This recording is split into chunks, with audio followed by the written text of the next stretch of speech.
Ang tanong ni Joseph is, masarap ba sa babae na habang binabayo ang bulaklak is nakasubsob sa dalawang bundok? Interesado ka bang malaman kung ano ang kasagot? Please keep on watching. Para bago yan, kung bago ka pa lang sa akin channel, please consider to like this video and subscribe my channel. Ang sagot agad-agad is opo.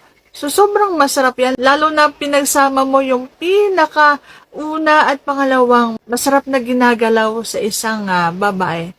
Okay? So, kung halimbawang kayo yung taong hindi na yung hindi na makauklo kasi halimbawa kung malaki ang tiyan ninyo or hindi nyo abot, so ang mapapayo ko lang na pwede nyong gawin is yung nasa ibabaw yung babae. Yung babae yung magdadala. Habang nagtataas baba yung babae is hawak-hawak nyo yung kanyang dalawang bundok and sabay nyong pinagpapala.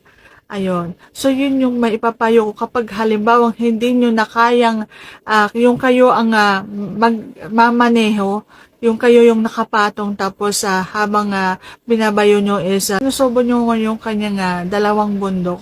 So, kung hindi nyo na kaya yun, yun lang talaga. Yung nasa ibabaw yung babae, siya yung nagmamaneho at hawak-hawak nyo yung kanyang dalawang bundok at pinagpapala nyo yun. Okay?